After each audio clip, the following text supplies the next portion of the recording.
Before I introduce the speaker, I'd like to, first of all, just say that I know that they'll get what's coming to them, what's due coming to them, but I'd like to say the program committee has done one hell of a job.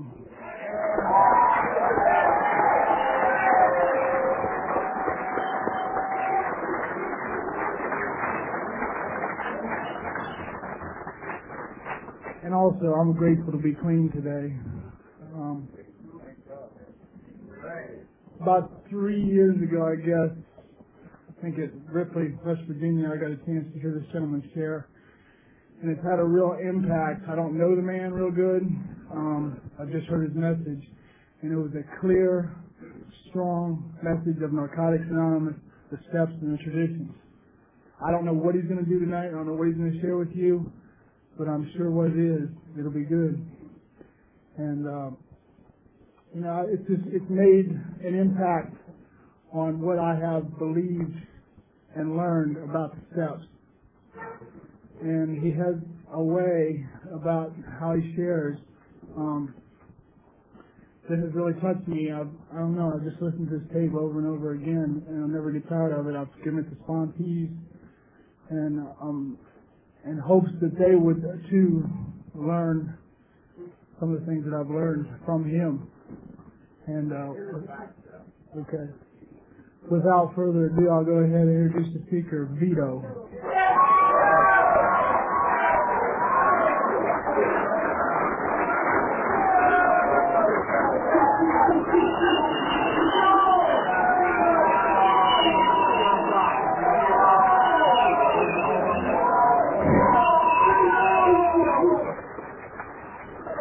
I'm an addict called Vito.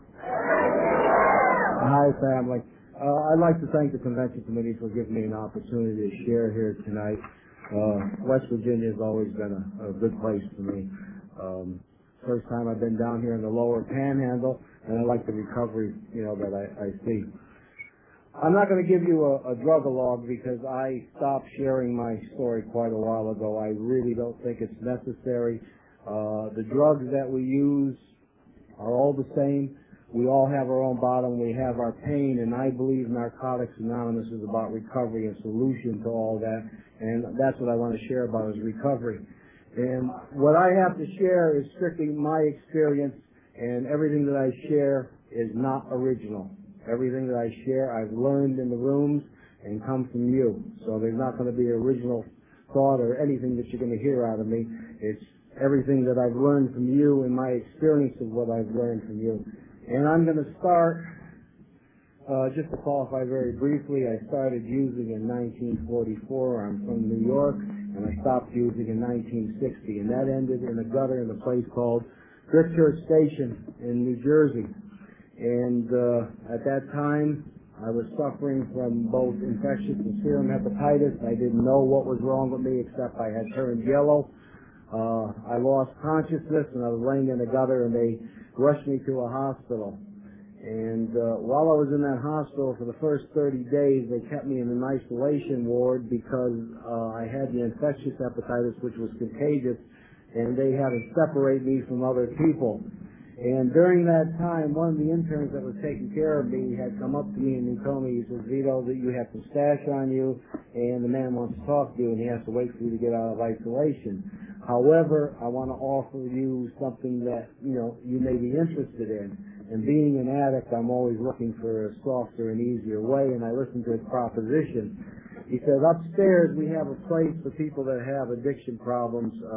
It's not for people exactly like you, because at that time there was no real rehabs or facilities for drug addicts, but it was what they called an alcoholic ward back then.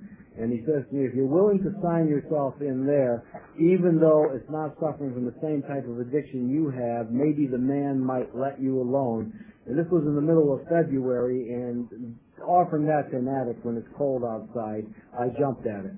And I went upstairs for a place to hide for the rest of the winter because, you see, I didn't have a problem.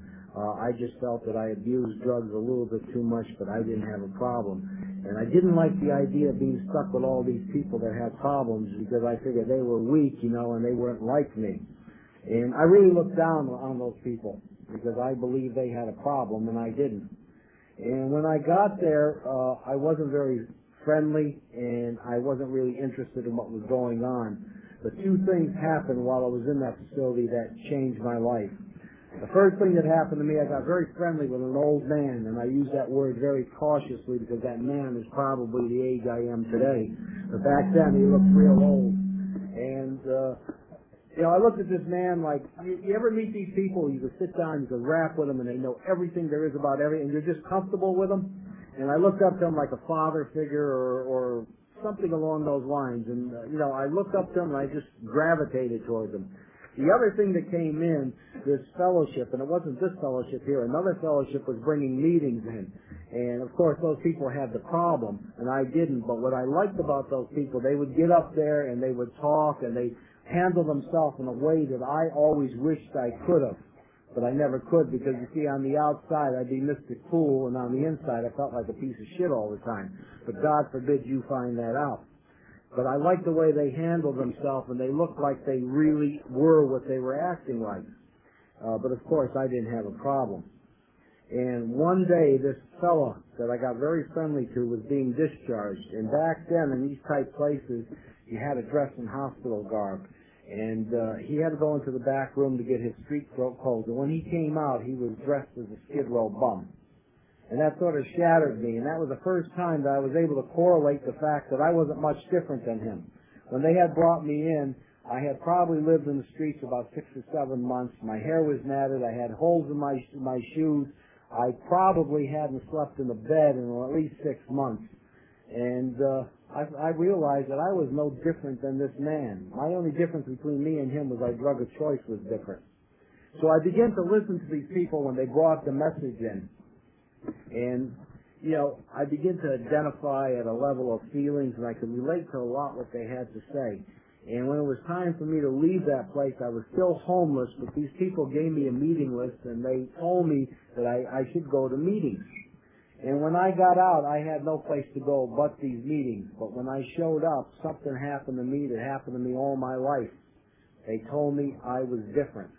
And it brought all these old feelings up because when I went to school, they told me I was different. I was mentally retarded, and I didn't fit in, and they put me in special classes and wore dunce caps. And all my life, I was different. I hung around with older kids, and I was the neighborhood clown because I wanted to fit in, and I always felt different.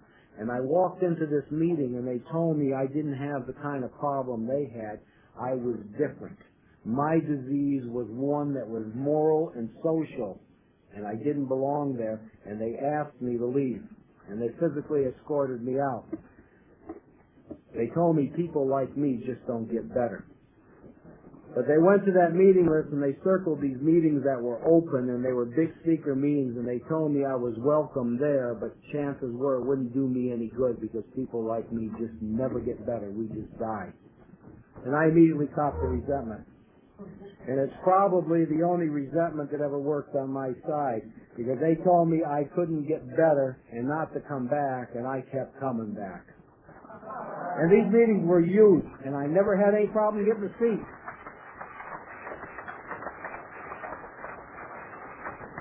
I'd walk into a meeting that would be about half this size, and I would sit down and everybody would move away. I guess people believe that you can catch addiction, just in the way. But I stood in those rooms for almost 5 years, and something happened during that period of time. More and more people like me begin to come in. And they say water seeks its own level. We sort of congregated together. But the strange thing is we never talked to each other except be cool and hi, how you doing? We knew nothing about each other, but we sort of knew that we belonged together. And during that time, I got a nickname. I was called Animal because they told me that drug addicts were nothing more than animals, and after 5 years, I began answering to that name. And one day I was sitting in a meeting in the Vailsburg section of Newark, and somebody tapped me on the shoulder and said, "Hey, Animal, there's a drug meeting in the back room."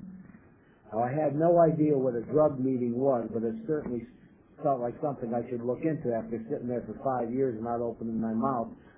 So myself and a herd of animals, we went into this back room. I guess we all consider ourselves animals then. And there was a strange sight, but if you lived through the 1960s, a lot of the older people remember the hippies or love children of the 1960s. There was a bunch of people in there, 5 or 6 of them. The guys had real long painted shirts, and the women had the long dresses and all kinds of flowers in their hair. They were the love children of the 60s. And what they were doing, they were going cross country from commune to commune, and these were recovering hippies that were trying to carry a message that they had picked up in their hometown, San Diego, California. And they had stopped over in a commune that was in a place called Morristown, New Jersey, and they hit this meeting in Newark, and they called themselves Narcotics Anonymous. And they were sitting around the table, and there wasn't very many readings back then like we have today. But they opened this meeting up, and they begin to share. And I call that the first day of my life, because for the first time in my life, I found out I was not unique and different. All my life, I thought that there was only one person in this whole world that was like me, and there was something wrong with me, and nobody ever thinks the crazy thoughts that I had, and God forbid if you ever found out my secret, because on the outside I'm going to look like I got it all put together, I'm cool, but on the inside I was afraid you're going to find out I was full of shit. And these people begin to share, and I identified with them, and I found out they were sharing what I was thinking. And they allowed us locals to start sharing. And I found out the guys that I was sitting in the room, the ones that were just as cool as me and didn't open their mouth, were no different than me and had the same fears that I had. And we created a bond that day. And we tried to keep the meetings going after these hippies had left, and we weren't able to do it. We had some clean time, but we had no recovery. We had no structure. And we tried keeping the meetings together, and back then there were some laws around that were called Rockefeller laws, that if 2 addicts congregated together, whether you're using or not, you got busted. And we even tried secret meetings in houses, and they just didn't work.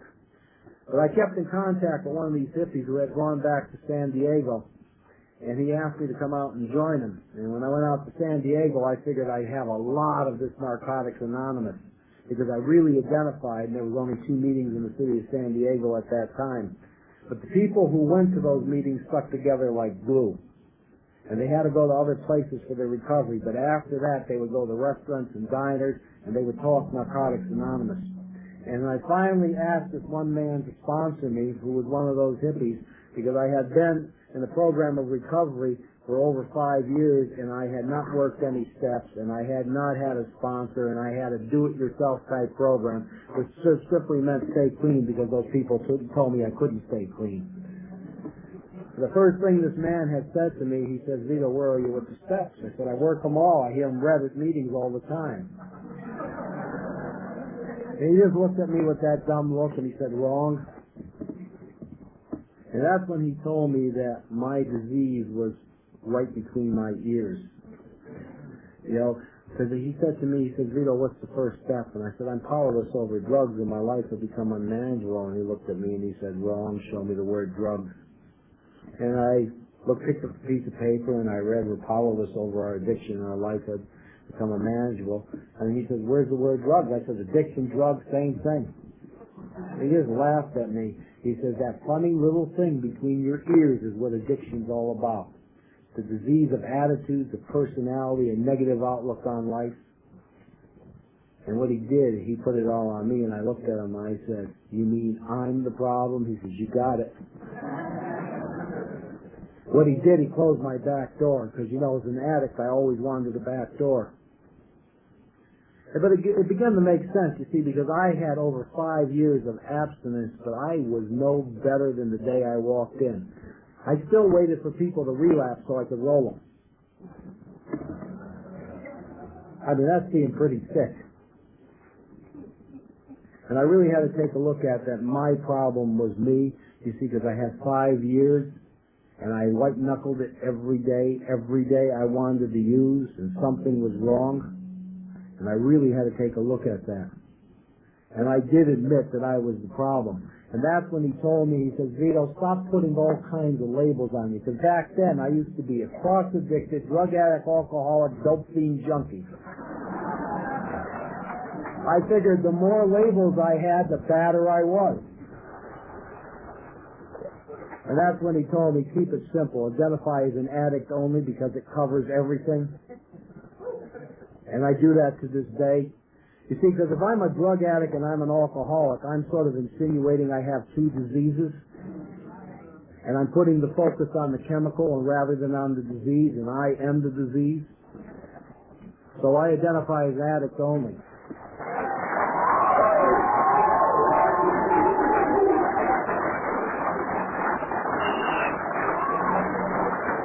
Then he moved me on to a second step, and I thought this was the step where you get down on your knees and pray or something like that, and I had a problem with that because I was an agnostic, and I said, whoa, I'm not into this God stuff. He looked at me and he said, show me the word God in the second step. I looked at it and said, we came to believe that the power greater than ourselves will restore us to sanity. I said, power greater than ourselves? He said, that's not God, dummy. You don't need him till the third step. This guy was blowing my mind. Every time I had a back door, he kept shutting them behind me. What he told me, he said, in my addiction, chemicals were a power greater than myself. It had complete control and power over me. And in my recovery, anything that makes me aware of the insanity of doing the same thing over and over again and expecting it to be different was a power greater than myself. And that could be literature, that could be something I read, something somebody shares with me, something a sponsor shares with me, anything that makes me stop and look at the insanity of doing the same thing over and over again and expecting it to be different. And he told me, even if the word said God and that God don't open the skies and send herds of angels down, he works through people, places, and things, so I would find that power greater than myself through people, places, and things. And that made sense to me. I became willing then to work that step. You see, I still wasn't going to get on my knees and pray. And he said, time for the third step. And I said, And he said, See, I said to him, I said, you don't understand. I'm an agnostic. And he just looked at me and he said, why aren't you an atheist? And I had to think about that for a while. But I said, just in case there's a God, I want to say that he didn't shut him out. And he said, and I got thinking. But what he told me, he said, go to the end of the third step and read what it says. And it says, God as we understand them. And he says, you don't have to have the same God as anybody else, and that's why it says that. And he says, for you, Vito, he says, in the position that you're in, why don't you just take G-O-D, good orderly direction, and let that be the God of your own understanding. Took my back door away again, I had to work the step. But he introduced me to something then that I hated then, I hate today, and everybody I sponsor hates, and it's called pencil, paper, and dictionary. That's when he put me in school. He told me to get a good dictionary and look up the word decision, life, and will. And I was amazed how much of the English language that I didn't know. I looked up the word decision. There was a couple, different definitions in there, and one of them was a point of action, a place to start, and that sort of made sense with the steps. But where I really got my education is when I looked up the word life, and there was 2 or 3 definitions. One was to breathe, one was to be alive, and the third one seemed to fit things that occur in a lifetime. Then when I looked up the word will, one of the definition was reaction to things that happen to you. The step now began to make sense. So I said to him, well, can I be like everybody else and take all my problems, turn it over, and let God work it out and do what I want to do? Because back then in the program, everybody would be walking around saying, well, turn it over, turn it over. I thought it was a good idea. I go out and create shit and turn it over. And he told me I had to learn how to read because it says turn it over to the care of, and that made a big difference.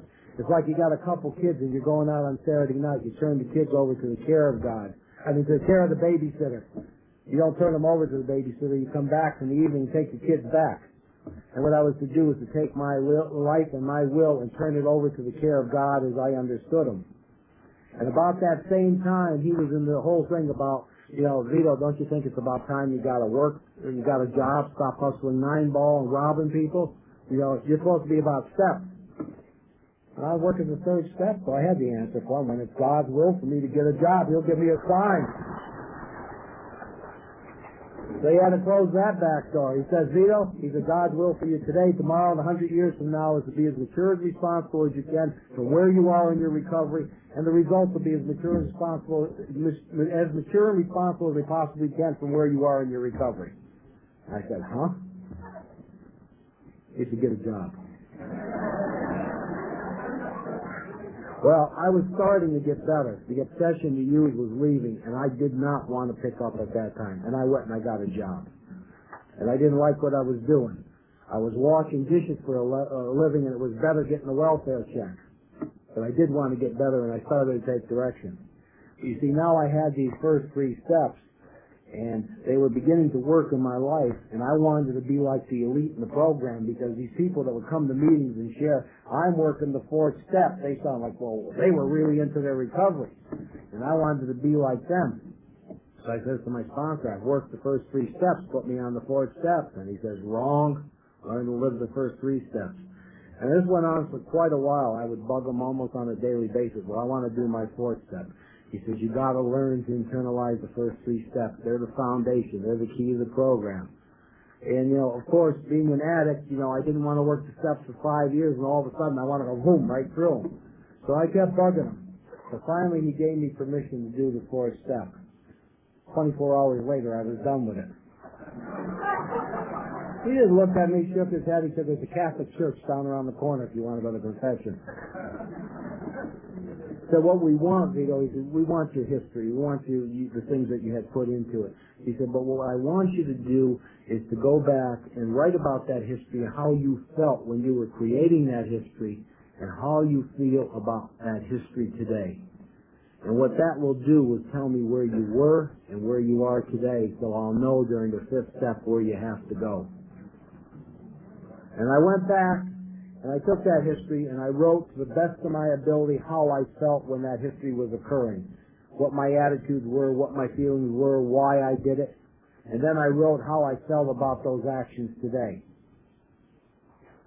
And it did give me a good chance to get to know myself. Because you see, I could think back over the past and everything, but all I was doing was glancing over it. When I had to sit down and get into my feelings, how I felt and why I did those things and how I felt about them today, I got a pretty good idea of who I was today. So I really got into this bug of writing, and I created this beautiful manuscript. It was yay thick. And I figured when this man sits down with me, I have a captive audience for 24 hours. So we went out to there's like arid hills south of the city of San Diego towards Tijuana. And I take all these papers, we're sitting on rocks out there, and I'm ready to begin reading my 5th step, and he says, put those papers down, I don't want you to read them, I don't want you to look at them. I mean, I immediately got totally angry. Here's all this time, investment, my ego is in there, I dare you tell me to put them down. And he explained to me the whole thing of writing that 4th step was for me to get to know myself. Now we're going to talk about what I had written, and he allowed me to glance at the title and begin talking about it. And today I realize why, because 3 times as much came out of my mouth that was on paper. What I was doing was priming my memory and getting in touch with my feelings to share all this stuff. And today when I do a 5th step with somebody, that's what I do. I don't go for the reading. We talk about what's been written. And what happened is, I believe that spiritual awakening that they talk about in the 5th step was very simply, I got to know myself a little better, I shared it with another human being and God of my own understanding, and I knew where I had to go, because I didn't get the spiritual awakening. I hear people share at meetings, and I still hear today, that I did this 5th step and this big tons were lifted from me. That did not happen with me. All I felt was relieved that it was finally done. And I didn't have all this great feeling. But what had happened weeks and even months after I had did the 5th step, things had changed in my life, and I attribute that to the 5th step, because things begin to change automatically after I did a 5th step. Things seem to fall in place, because I had a lot of the answers why I was the way I was and where I needed to go. And I think that's really why the 6th step follows the 5th step, where they talk about we became entirely ready to have God remove all these defects. And I said to my sponsor, is this where you pray and he takes all the bullshit away? And he said, wrong. He said, there's nothing in that sixth step that says God removes these defects. What it says is Vito became entirely ready to have God do it. It wasn't God's step, it was my step. It was a step of preparation. It was a step of getting ready. And I had asked him, how do I become entirely ready? What is this whole thing? Do you pray about it or what? And he said, well, the first 5 steps were part of that process of becoming entirely ready. But what I need to do in the 6th step is take a piece of paper, draw a line right down the center, list all the defects that were identified in the 5th step on one side of that line and the patterns that go with them, and opposite on the other side of the line, write down the things that are opposite of the defects in the pattern. One side will show me where I'm at, the other side will show me where I need to go, and I now have a roadmap on recovery of what I need to work on. And when I went through that process, my sponsor said, I have become entirely ready. So he put me on the 7th step, and I said, is this where you get on your knees and he takes care of all this shit? And he told me wrong. He told me the 7th step is where I really begin to work. And I really didn't understand that till he explained to me. You know, I said, well, we humbly ask him to remove these shortcomings.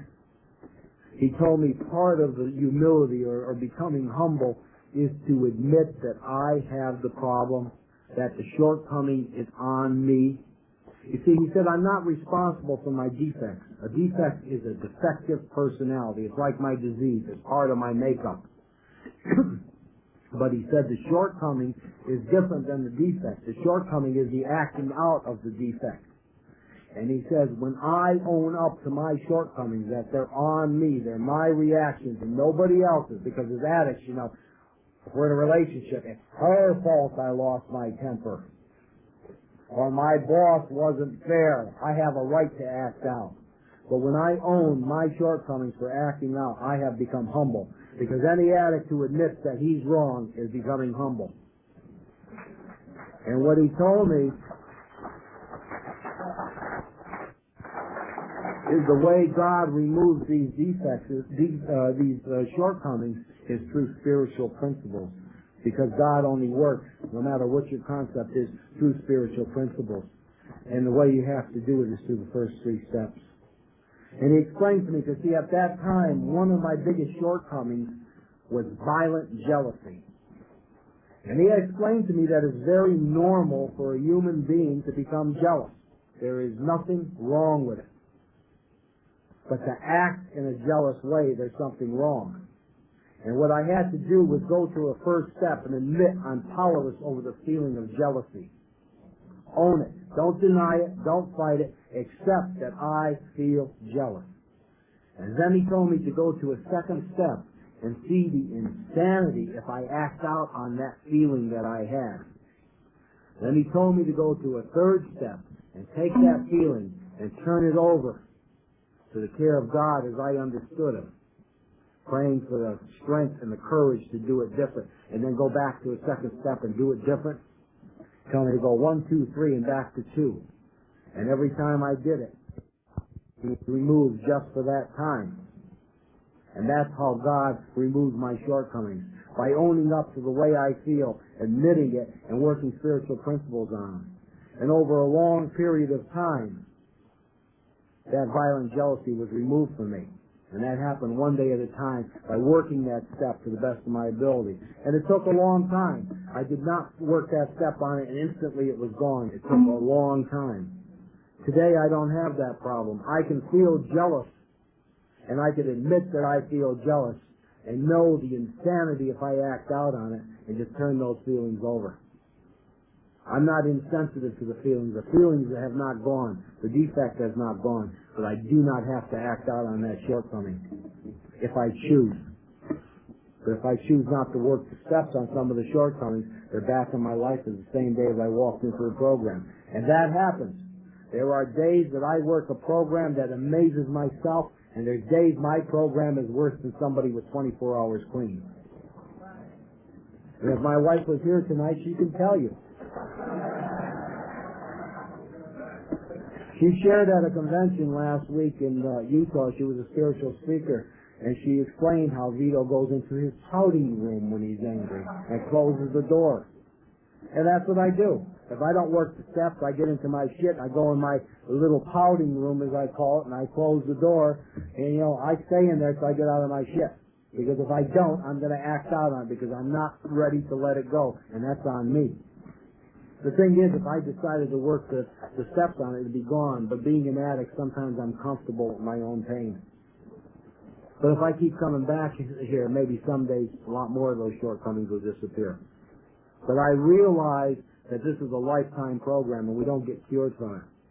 I just try to strive for progress. When I got time to get to the 8th step, I told my sponsor when I became willing I would make the list. And he said, wrong. He said, read the steps. I picked it up and said, we became willing to make it. We made a list and then we became willing. He said, read it again. I said, we made a list and then we became willing. He said, so make the list, then become willing. So I was accustomed to direction then, so I made the list and came back. I said, I'm still not willing. He said, yes, you are. You wouldn't have made the list.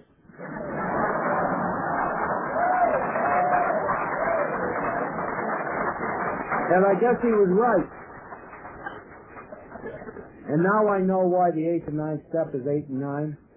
Because I come to him with this list, and he said to me, he says, Vito, you did not come this far to crucify yourself. And I said, what are you talking about? He says, some of the things that you have on this list is going to get you into a lot of trouble. And he said, read what the 9th step says. He said, we made direct amends to all that we had injured or harmed. We made direct amends to all those we had harmed, except when to do so would injure them or others. And he says, you're part of others, dummy. He said, when you make these amends, if it's going to injure another human being, it's not wise to make that thing, because part of recovery is not to hurt other people. And if you're going to hurt yourself, that isn't wise either. And he went over that list with me one by one. And I understand why we do a 9th step with somebody more experienced, because there was amends that I was told not to make, because I couldn't determine that it would hurt somebody. I figured that I would go to these people and I would tell them what I did to them, and they would just love me to death for being so honest. And he went over that list and he says, these people don't know anything about what you did to them, and it wouldn't be wise, because all you would be doing is hurting them. And we went over all these things. And then I had on my list a category that said all those faceless people. The people like ships passing in the dark, the people in the alleys, the people you'll never see again or never really knew.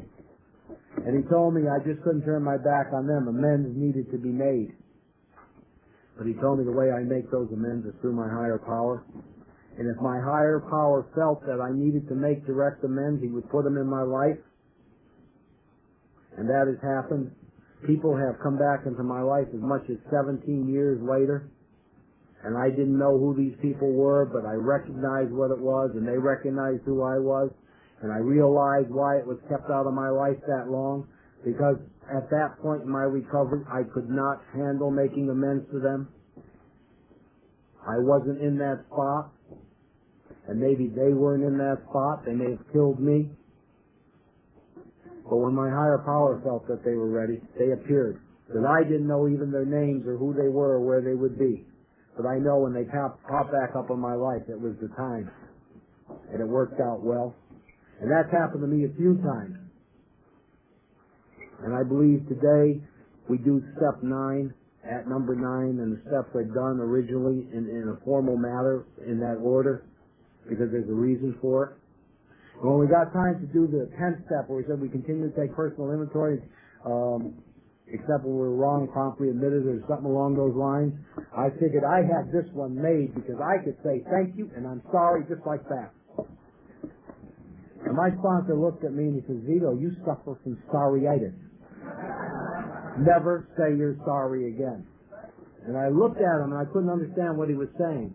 He said what they really mean is when you're wrong, promptly admit it. It's self-honesty. When you do something wrong, if you don't admit it to yourself that you've done it wrong and work it into your program for the next day because you're doing personal inventory of your day, you can't do anything about it. And saying I'm sorry and continuing to do it over and over again just doesn't cut it. And I said to him, well, there's times I really feel I need to apologize. He says, that's right, there's other ways of apologizing besides saying I'm sorry. And to this day, I do not use the word I'm sorry. I have other ways that I apologize. But I understand really what it means to take personal inventory, and when we're wrong, promptly admit it. Because when I do go over my day, I have to take a look at my day and the things that went wrong, that I was at fault. And I have to admit it to me, to try not to do it again. And that doesn't always happen. I still do the same things over and over again. And I still create insanity in my life. But at least I work on it on a continual basis, and it does get better. Today I'm not making a lot of the same mistakes, or I'm making new mistakes, but I still make a lot of the same mistakes. And that's okay, because I'm a human being and I'm in a program of recovery. And they tell me it's okay to fall short, as long as I can own it. And I try to do that to the best of my ability. In the 11th step, when they talked about through prayer and meditation to try to improve our conscious contact with God as we understand Him, praying only for the knowledge of His will for us today. My sponsor told me that we were doing that since the 3rd step, and now we're formally working on improving that. And he told me the program does not tell us how to pray, and it doesn't tell us how to meditate. It tells us that we need to do it and improve on it. And I don't believe anybody in this program has a right to tell anybody else how to pray. And yet I hear people telling other people to get on their knees. And I see nothing wrong with getting on your knees if that's the God of your understanding and you're okay with it. But I believe a person has a right to improve their prayer and meditation to their own way. Personally, the way I meditate, I go for walks. I'm a walker. And I get in contact. And other people do it other ways. Some people have formal ways of meditation. And I think any way that we do it is the proper way for us, as long as we continually to do it.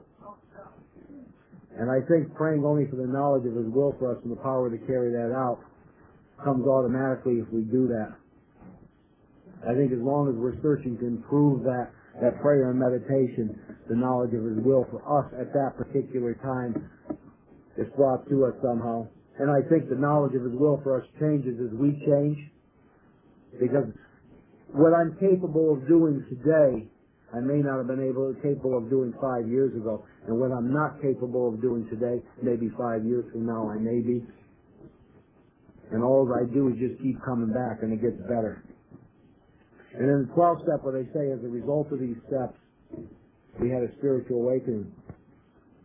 And they talk about we carry this message to other addicts and practice these principles in all our affairs. I believe, for me, that spiritual awakening is very simply that these steps work. I think what it's saying in the 12th step is these steps work, and we carry the message of the steps to other addicts and practice them to the best of our ability. And that's all the 12th step is saying. Yes, that covers H&I work and sharing meetings and all that, because that's all part of carrying the message that the steps work. But I think that we don't really focus that much on carrying the message that the steps. Sometimes I go to meetings and I think I'm at Problems Anonymous and not Narcotics Anonymous.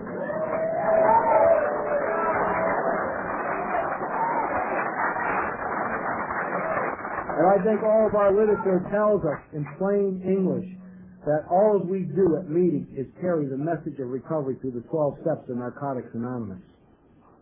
We carry the solution. Yes, it's okay to come to a meeting and share where you're at, what problems that you're at, but we should also share what we're doing about it. And yet I've seen when we come to a meeting, somebody shares a problem, and 10,000 people want to tell them how to cure it. We have 25 tin jobs. And I don't believe we're a rehab. I don't believe we give feedback at Narcotics Anonymous meetings. I believe we just share our personal experience, strength, and hope.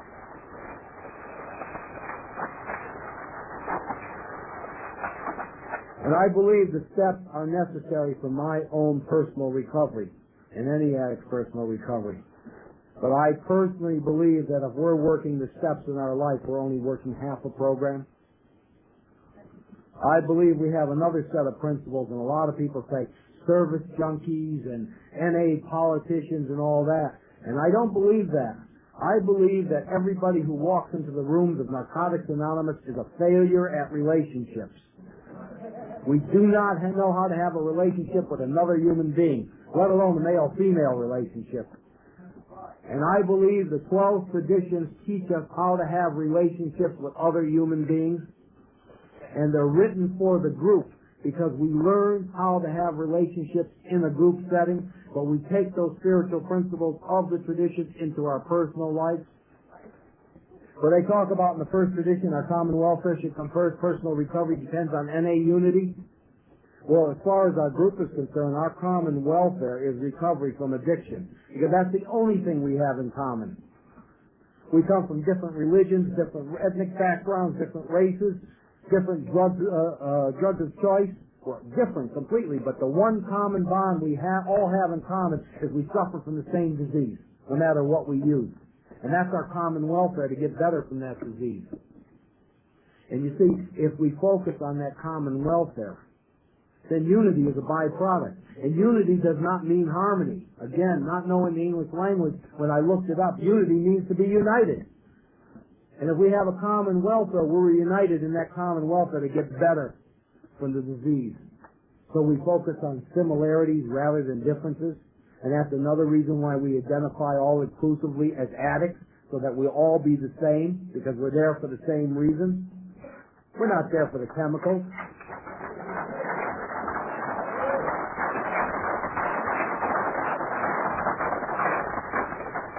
And if we take that same spiritual principle that we learned in the group setting, what the common welfare is for everybody in that group, and just think if we took that common welfare and we brought it home into our families, and we asked what our common welfare is in our family unit, so that we have that unity. We've taken the first spiritual principle of relationships that we learned in the group setting, and we brought it into our personal program for our recovery for relationships. We learned the first rule of how to get along with other people, and we sit down and we talk with members of our family. What is our common welfare in our family? Generally, it's to keep the family unit together and go for whatever goals that family has. And we're beginning to learn that we have to communicate with others.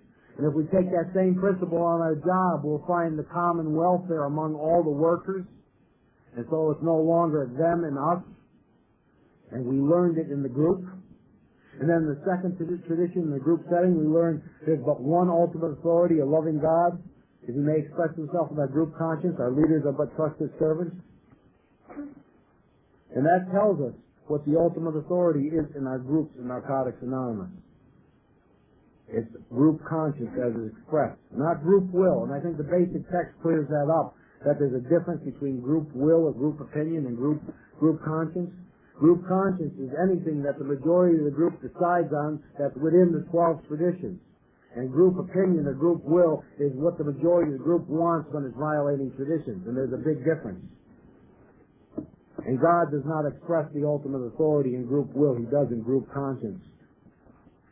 And it tells us that we do have leaders in Narcotics Anonymous. It says our leaders are. But it also explains what they are. Trusted servants. Trusted to carry that ultimate authority, group conscience. They do not govern. Look up the word govern in the dictionary, to make decisions for others. Our leaders are trusted to carry the ultimate authority, group conscience. They do not make decisions for us. And yet I hear in groups, they'll tell the GSR, we'll give you a vote of confidence. You're allowing them to govern. And then everybody bitches when things go wrong. He did it. We have a responsibility to have our trusted servants carry the ultimate authority, group conscience. And if we take that same principle and bring it into our family, most male addicts, when they get into a relationship with a woman, is the man is the master, the ego, the macho, and all that. And it makes relationships not work. And if we take that second tradition and we look about group conscience in our families, where we sit down with our spouses and we have a conscience on what you're thinking. And if the children are old enough to reason that they're included in the group conscience, we have a loving God express an ultimate authority in our families. And the so-called head of the family is nothing more than the trusted servant to carry out the wishes of the entire family. And we've learned the second principle in relationships through the group. You see, if we only work the steps, we're only working on us. If we learn to get involved in the groups, but yeah, I don't want to belong to all those business meetings. They do nothing but argue. Well, I got news for you. We go home and argue, and we go on the job and argue. We better learn how to do it in a constructive way. And we learn it through the traditions. There's guidelines. And they tell us in the third tradition, the only requirement for membership is desire to stop using. A few years ago, it used to say an honest desire. Thank God we changed it, because who the hell are we to judge what's honest? He's not really honest. He can't be a member here. Just a desire to stop using. That means that we're all equal. Nobody's greater or lesser. You know, when you come right down to it, a person who is still relapsing and actively using can be a member of this fellowship if they have a desire to stop using and keep coming back. What the hell else would they be in the rooms for if they didn't have the desire?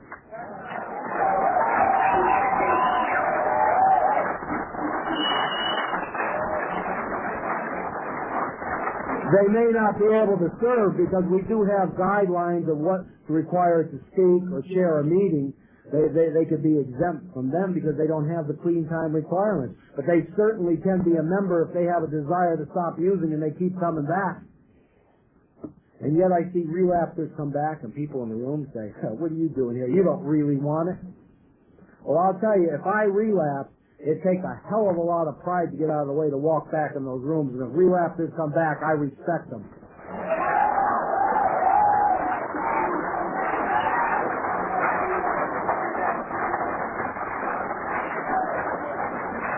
As a matter of fact, if you look around the rooms with people with long-term clean time, many of those people were relapsers when they first came in. And then when they put it together,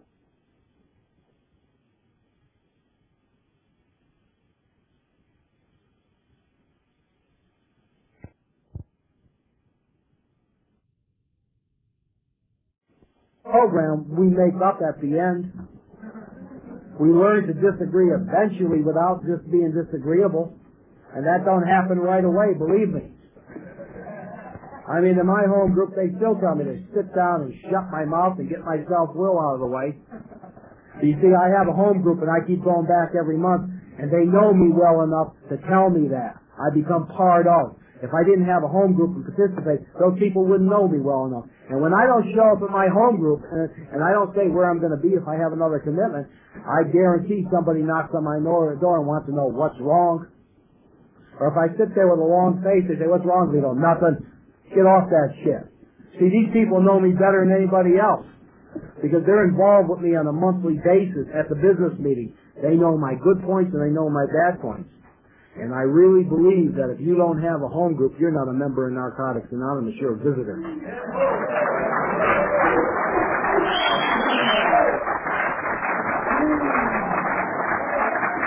I don't know about anybody in this room. Do you know anybody who joined Narcotics Anonymous? I know people that join Narcotics Anonymous groups, but I don't know anybody who joined Narcotics Anonymous. So you come in and you say, well, I'm a member of Narcotics. A member of what? See, yes, the decision rests with the individual. You're a member when you say you are, but that means walking up to a group secretary and saying, I want to become part of this group and be what you're all about. The decision rests on the individual. We don't turn anybody away. They disqualify themselves. Say, I go to NA meetings, I'm a member. Well, what did you join? If you don't have a home group, you're a visitor. Where do you cast your vote in Narcotics Anonymous? Where do you become part of? And again, when we become part of a group, we're learning how to have a relationship. We're becoming part of, even if things happen that we don't like. We learn how to surrender, and it enhances our steps. And then we get into the fourth tradition, where it says each group is autonomous except that matters affecting other groups or NA as a whole. And how many times do we hear that dope thing? Each group is autonomous, we'll do what the hell we want. Forget about the rest, except when to do so would affect other groups or NA as a whole. And that very simply means that if you're breaking the traditions, you're affecting other groups in the area or NA as a whole. In the basic text, it says when that happens for that second, that minute, that group ceases to be an NA group. Yes, a group is autonomous. It can do anything it wants within the 12 traditions, as long as it doesn't affect adversely NA as a whole or the other groups. It can have the kind of formats it wants, the kind of readings it wants. It's autonomous in that area, but it's not autonomous to do anything it wants. It can do anything it wants within the 12 traditions. And isn't that true if we take that spiritual principle home? Each member of the family is an autonomous person. We're individuals, and we can do anything we want within the family unit, except when to do so would affect any of the other members of the family. And where did we learn that? By participating in a home group. And when we go to work, we're individuals. We're autonomous at work, except when to do so would affect any other member of that job. And we're learning how to get along with other people, and we're getting better in spite of ourselves, providing we have a home group and we participate in these traditions. And we take them serious. So that's for NA politicians, service junkies. It's for individuals. Yes, they're written for the group so that addicts can learn those principles in the groups and take them home. And it tells us in the 5th tradition, our primary purpose is to carry the message to the addict that still suffers. And everybody in this room tonight is an addict that still suffers, because we all suffer to different degrees.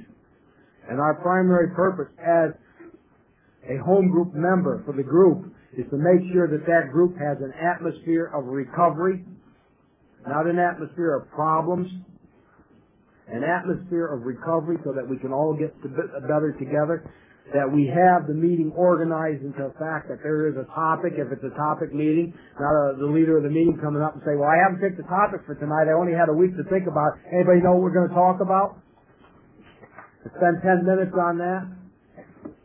It's up to the group to make sure who's ever chairing the meeting has a speaker or the topic, and to keep that atmosphere in recovery so we can get there and do what we're doing, getting better. And we do the same thing in our families. What's our primary purpose in our families? Whatever our goals are. We learn that. The same thing in our jobs. And the 6th tradition tells us how not to divert from the 5th tradition. How not to divert from our primary purpose. And they talk about through endorsement and through money, property, and prestige. And what is an endorsement? The basic text says there's 2 types, direct and implied. A direct endorsement, we know what that is. Have the traditions and steps of another fellowship hanging on the wall while our meeting's going on. That don't mean they're bad, but it means that it's not Narcotics Anonymous and it should be covered during the meeting. Because it diverts us from what our steps and traditions are. If we use literature or books of another fellowship, that's an implied endorsement because that's saying that belongs during our meeting. Other fellowships literature is great. People have been getting better with it for 50 years. But it belongs there, and ours belongs where we are. And it needs to be covered or removed during our meeting.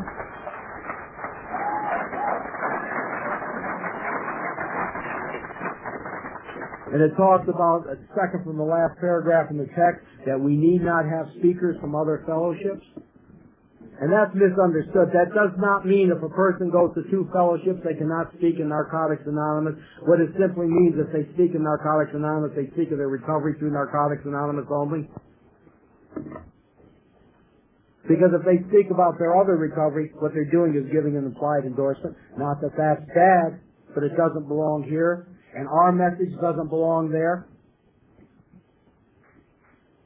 Because as I said, people have recovered other places for over 50 years and they have a good message. And if a person needs that message, they need to go there. And when I come here, I need to hear this message because I recover here in Narcotics Anonymous. And the traditions are there to guarantee not to divert from the 5th tradition. It has nothing to do with NAPD, which I hear people talking about. There are some addicts who can't go anyplace else to get better. They're only comfortable in Narcotics Anonymous, and I happen to be one of those addicts. But also, when in the business I'm in, there's times I travel, and I can't find an NA meeting, and I have to go somewhere else, and I respect their traditions and identify the way they do and use their language, because I'm going to be part of. Recovery tells me to respect guidelines. When I speak, I only use the language that is found in Narcotics Anonymous literature because I believe using another fellowship's language is an implied endorsement.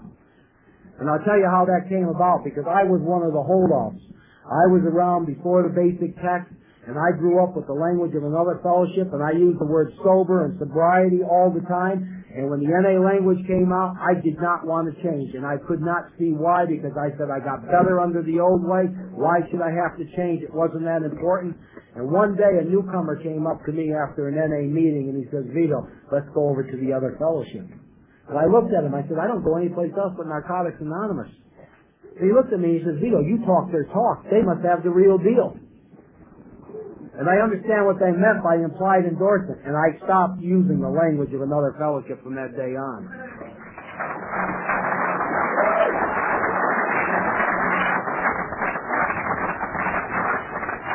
But I'll tell you, if need be to go to another fellowship's meeting, if I'm out of town and can't find NA, I'll use their language there and not our language, because I have to learn to respect their fellowship. And that's part of growth. And for me, at one time, I wanted to make them us. I wondered why they didn't like me. And I've grown from them, and I've learned from there. And the seventh tradition tells us that we have to be self-supporting. I know when I came into recovery, I was not self-supporting. I waited for that check from the state every month, twice a month to be exact. And I didn't know how to take care of myself. But by being part of a group, and putting that money in the basket and realizing that that group has to pay rent, buy coffee, buy literature, and donate to the area so that the phone line could be on and there's PI work, and putting my fair share in, I learned to pay my bills. And my sponsor told me what my fair share was. So I said to him, I said, what's a fair share to put into the basket? Because I used to throw a quarter in and spend $4 in the diner after the meeting. And he looked at me one day and he said, what's your life worth? And I started putting the money in the basket and buying coffee afterwards. And I learned what my priorities were. I have to pay for my recovery. And it taught me to pay my bills, because I took that spiritual principle and I brought it into my family, and I found out that I had to take the priorities in that family and pay them first before I had luxuries for me. The kids had to eat. They had to have clothing. The bills had to be paid. The rent had to be paid. Then Vito can take money in his pocket and go out to the diner with the people. And I learned that by putting it in the basket and through my home group. I've learned that spiritual principle. And that's an important part in relationships, because how many relationships did we burn because we took money that belonged in the home and we burned it in recovery? We went out and we spent on ourselves when it needed to be paying the bills.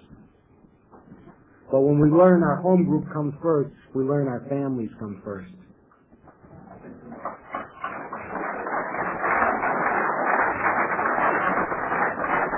And in our 8th tradition, it talks about that we have no professionals in there.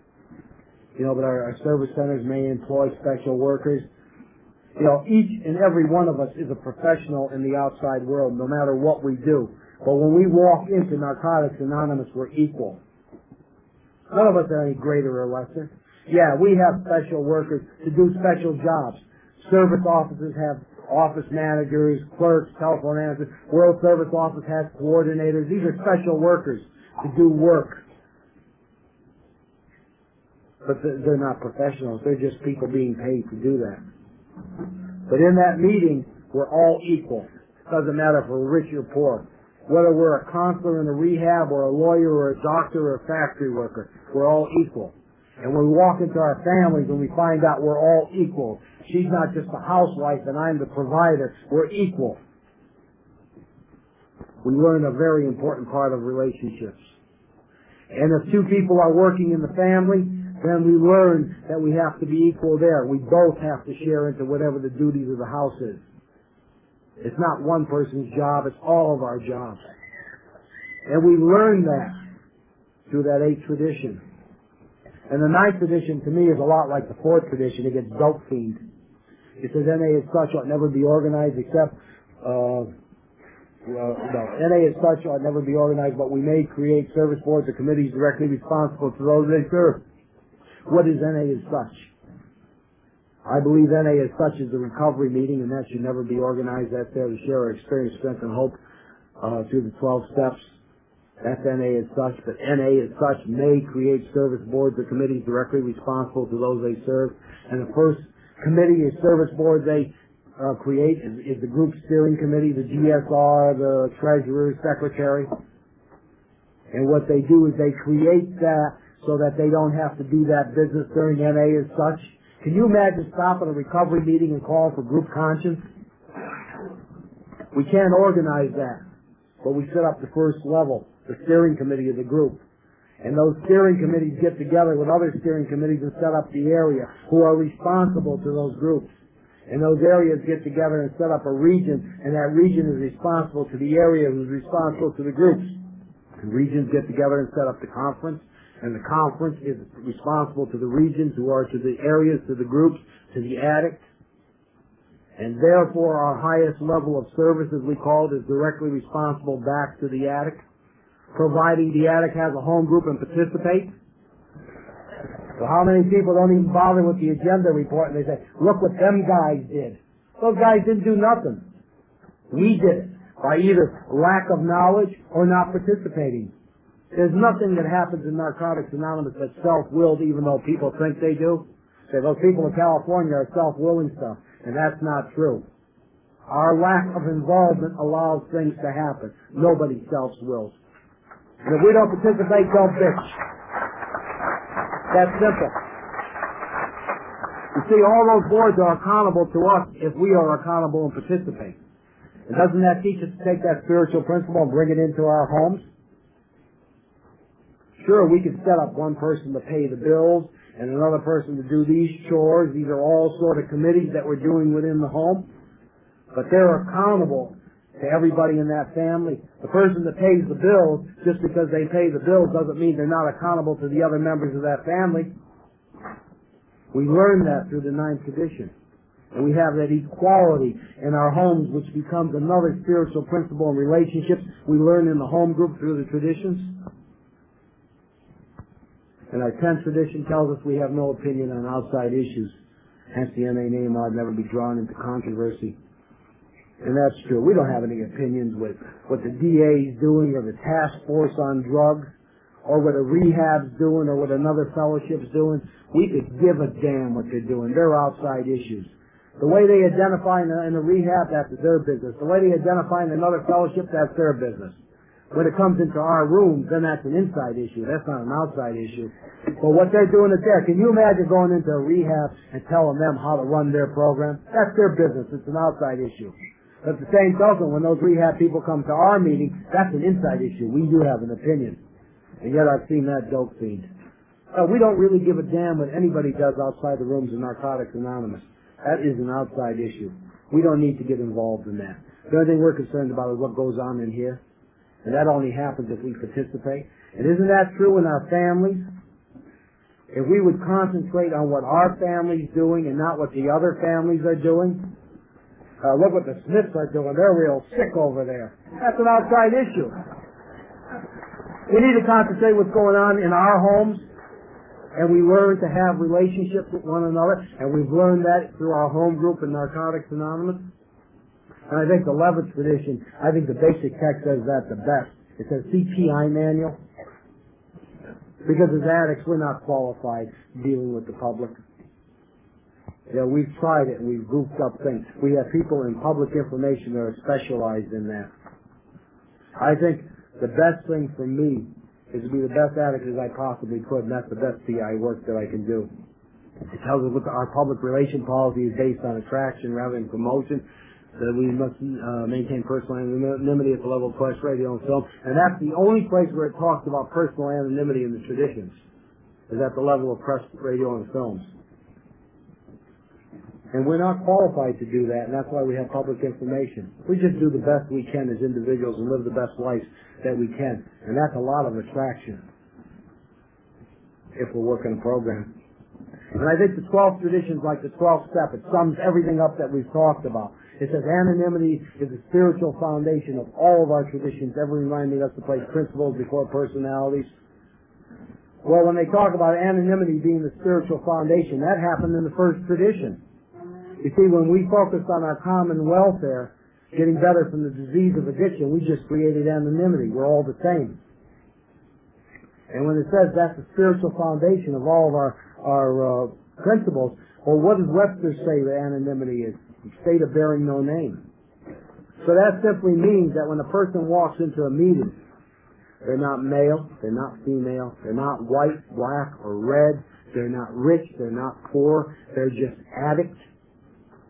You see, if a good-looking girl walks into the meeting and we look at her like she's a piece of meat to hit on, we just violated her anonymity. She's not an addict.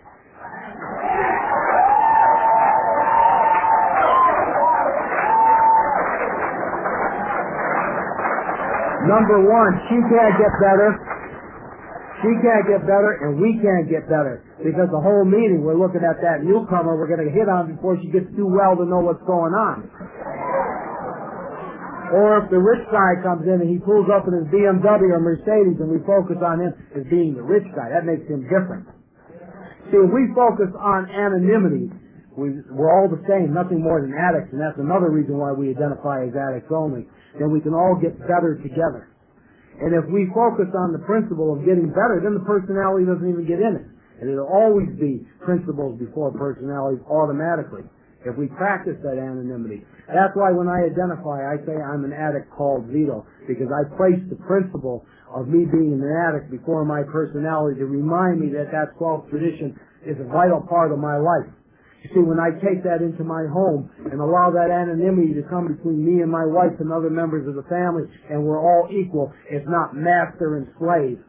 So many of us come in with those street attitudes that I can't speak for the women, but I can speak for the men, that we run our house, we are the man, which is a bunch of bullshit. We need that anonymity in our home. And guess what? Our relationships begin to work. You know, we go and we keep getting it. I've gone through three marriages in recovery. The marriage I'm in now is my third marriage, and it took me 3 marriages to find out that I need to have anonymity. I couldn't figure why my marriages and my relationships kept ending up. Because I would get into them, and it had to be 100% my way. There was no anonymity. And then I realized the principles I've learned in the group need to be brought into my life, and my marriage today is working. Because I'm using spiritual principles. And these things are all part of relationships with ourselves and with other human beings. And all this is great. I knew all this stuff, and you know what? I had something like 15 or 17 years clean, and I knew all this stuff. And I was married to a girl at that time that was a nun-addict.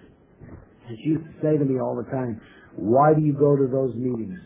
Why do you hang with those people from that side of the track?" See, I've been around for a while, and I got this good job. I was a national sales manager, and I had this big $100,000 home, and the Cadillac, and the Chrysler New Yorker, and all this stuff, you know. And she would say, "You need to belong to the Rotary or the Kiwanis and all this good stuff." Well, this addict loves to hear that stuff. So I stopped going to meetings. First I cut down like 1 meeting a week, 1 a month. You see this all the time with people with time. Then once every 2 months, one every 6 months, all of a sudden I stopped going to meetings. I didn't go to a meeting for 6 years. I stayed clean. I didn't know something was happening, but something happened. The same thing when I was a newcomer. My feelings were froze. I began to stuff. And then one day a major crisis happened in my life. See, I figured I graduated from the 12-step academy and I could handle anything. But I had a problem with one of my daughters, and I couldn't handle it. And I began to feel all those street things back. It was like the Pied Piper was out there, and he was calling me. And I recognized those feelings right away. I did not want to feel, and I couldn't stop feeling, and I wanted to self-medicate. And if I knew that if I left that house and put a needle in my arm, I knew I wasn't coming back. I knew it, I felt it. But I couldn't stop the feeling. And I thought to myself, you know, the typical addict without a program. Lock myself in the room, self-will, morning will come and I'll be okay. And I locked myself in that room and I banged my head on the walls and I put my fist through it. And the sun came up in the morning and that Pied Piper was still out there calling me. And I was afraid to go out because I knew what would happen to me. So I figured, bullshit, if I'm not going to feel, I'm going to take the biggest escape forever. And I tied a rope around my neck. And I hung myself. They tell me I was clinically dead. The girl that I was married to at that time had cut me down, got the ambulance there. They tell me I was clinically dead, and they brought me back. And I was living in Pennsylvania at that time, and there's a law in the state of Pennsylvania that says that if you try to take your own life, they can commit you for observation or whatever the stuff is they do. And I had to go before a psychiatrist to be evaluated. And thank God to this day that this woman psychiatrist understood the disease of addiction, because after we talked for about 2 hours, she says, Vito, you're a little nuts like everybody in the world. She said, but your biggest problem is you're an addict without a program.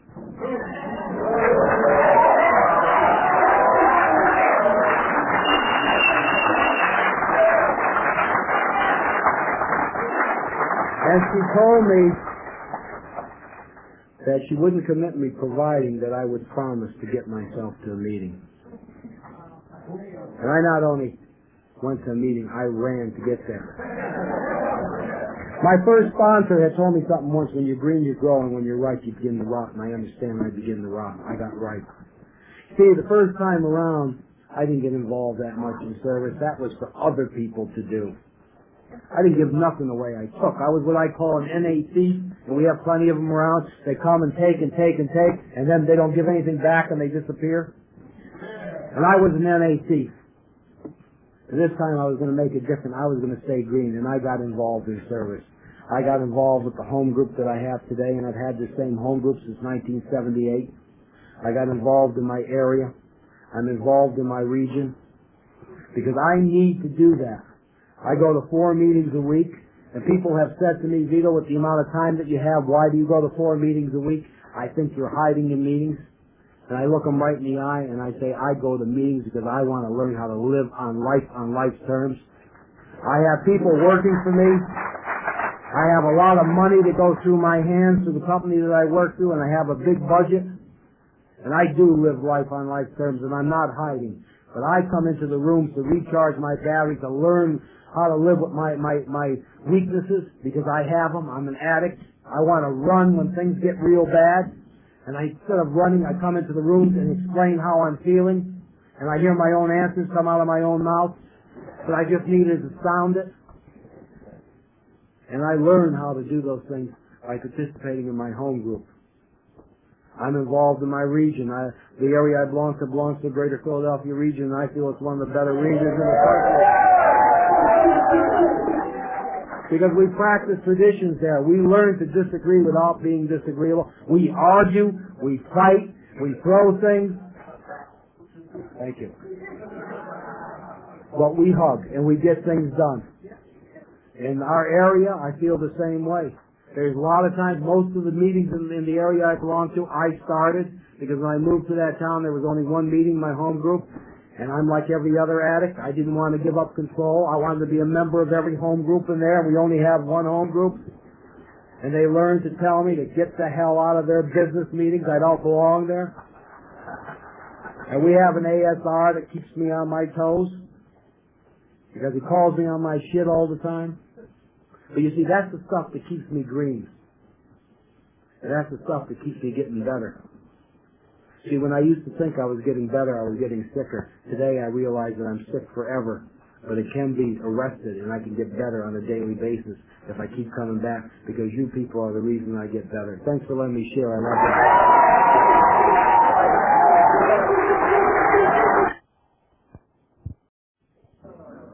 Before I introduce the speaker, I'd like to, first of all, just say that I know that they'll get what's coming to them, what's due coming to them, but I'd like to say the program committee has done one hell of a job.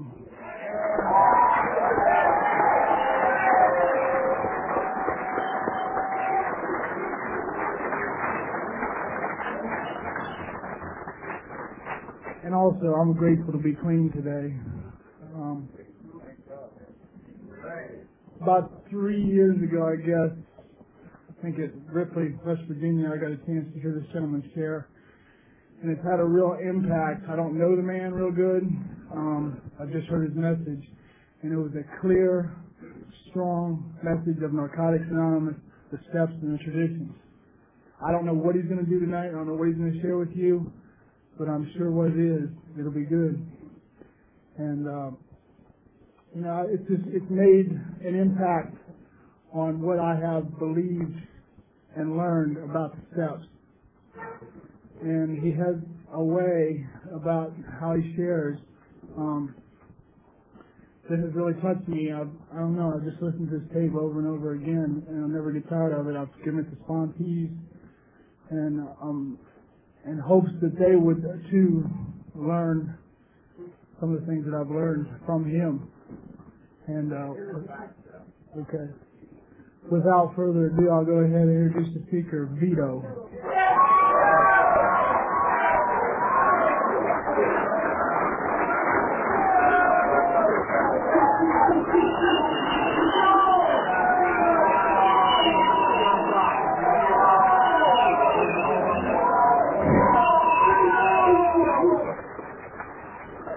I'm an addict called Vito. Hi, family.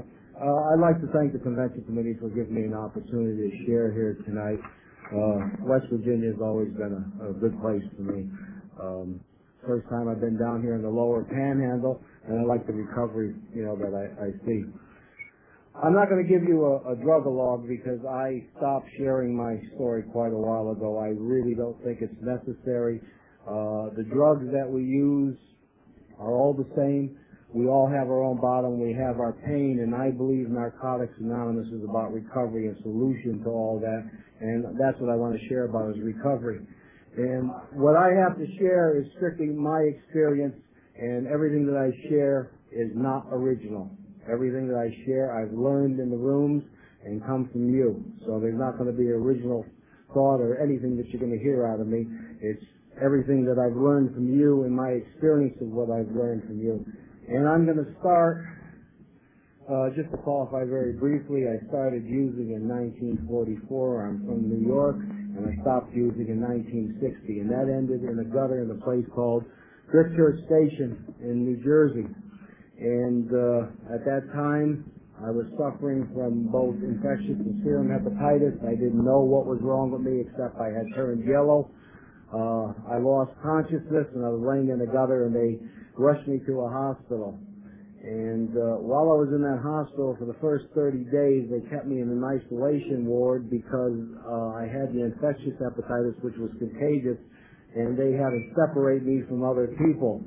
And during that time, one of the interns that was taking care of me had come up to me and he told me, he says, Vito, that you have some stash on you, and the man wants to talk to you, and he has to wait for you to get out of isolation. However, I want to offer you something that, you may be interested in. And being an addict, I'm always looking for a softer and easier way, and I listened to his proposition. He said, upstairs we have a place for people that have addiction problems. It's not for people exactly like you, because at that time there was no real rehabs or facilities for drug addicts, but it was what they called an alcoholic ward back then. And he says to me, if you're willing to sign yourself in there, even though it's not suffering from the same type of addiction you have, maybe the man might let you alone. And this was in the middle of February, and offering that to an addict when it's cold outside, I jumped at it. And I went upstairs for a place to hide for the rest of the winter because, you see, I didn't have a problem. I just felt that I abused drugs a little bit too much, but I didn't have a problem. And I didn't like the idea of being stuck with all these people that had problems because I figured they were weak, and they weren't like me. And I really looked down on those people because I believed they had a problem and I didn't. And when I got there, I wasn't very friendly and I wasn't really interested in what was going on. But two things happened while I was in that facility that changed my life. The first thing that happened to me, I got very friendly with an old man, and I use that word very cautiously because that man is probably the age I am today. But back then, he looked real old. And, I looked at this man like, you ever meet these people, you could sit down, you could rap with them, and they know everything there is about everything, and you're just comfortable with them? And I looked up to him like a father figure or something along those lines. And, I looked up to him and I just gravitated towards him.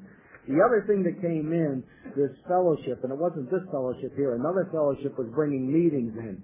And, of course, those people had the problem, and I didn't. But what I liked about those people, they would get up there and they would talk and they handle themselves in a way that I always wished I could have.